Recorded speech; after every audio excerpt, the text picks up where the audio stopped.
Tardes. Bueno, sí, primero un preámbulo, digamos, capaz que un poco fuera de análisis, pero que le da el contexto, que es cómo se llegó y cómo se dio la discusión ayer, porque fue realmente bastante fuera de lo común o extraña la dinámica que se dio. Porque efectivamente hubo una primera presentación de Cabildo Abierto, que era el impulsor de la ley, habiendo llegado al plenario del Senado con la unanimidad de votos dentro de la Comisión de Legislación. Y empezó una dinámica donde el Frente Amplio, inicialmente, con las intervenciones de Kechichian y de Vergara, expresaron que iban a apoyar el proyecto a regañadientes. Y después, a partir de una serie de intervenciones, aparece la visión de Penades indicando que iba a votar en contra del proyecto. Y eso generó un cambio en los posicionamientos.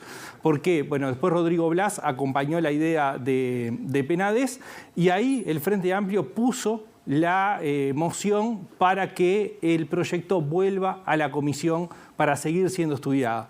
Lo que desencadena esa posición del Frente Amplio es el anuncio de Penades de que iba a votar en contra del proyecto, ¿no?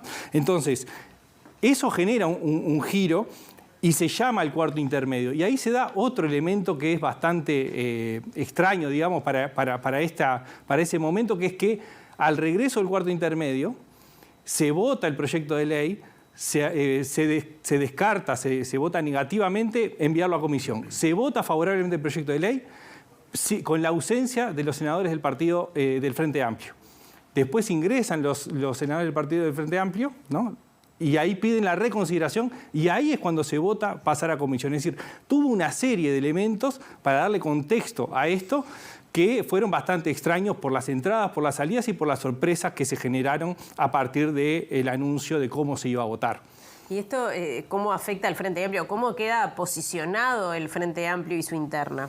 Bueno, primero hay un elemento de por qué el Frente Amplio cambia de posición. Es decir, si inicialmente lo iba a votar, aunque fuera a regañadientes, ¿por qué cambia? Bueno, la lectura inicial es, había un sector que votaba a regañadientes, que es la básicamente convocatoria progresista sereñista. Pero también, al haberse visto la fisura de la coalición, el Frente Amplio vio la idea de que el proyecto terminaba siendo aprobado con los votos del Frente Amplio sin que la coalición los tuviera. Por lo tanto, cambiaba el contexto en que se le daba la votación. Ahora, más allá de eso, es decir, de cambiar la posición por una jugada política, también hay divisiones internas dentro del Frente Amplio con respecto a este tema en particular, pero más macro en términos económicos y lo económico-financiero. Claramente en las intervenciones se vio que hay una línea, que es la de convocatoria, digamos, lo que fue el equipo económico en los gobiernos del Frente Amplio, que eran más reacios a poder aprobar esto. La intervención de Alejandro Sánchez por el MPP dio una visión un poco distinta, es decir, era más proclive a que se aprobara el proyecto. Entonces, eso de alguna forma muestra que adentro del Frente Amplio hay diferencias con respecto a este proyecto, pero que tienen que ver con una serie de elementos que se van a tener que poner en discusión también dentro del Frente Amplio. De aquí también va a estar durante la campaña electoral. ¿Y qué pasa con esta discusión y lo que genera a la interna de la coalición de gobierno? Bueno, ahí en la intervención de Lozano hablaba de sorpresa, ¿no?, con respecto a cómo se había comportado los socios de la coalición.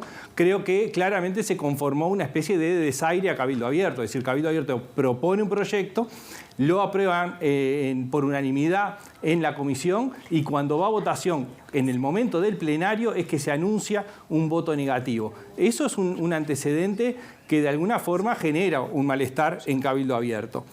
Es claro que acá hay dos o tres lecturas, por lo menos, de lo que sucedió adentro del Partido Nacional.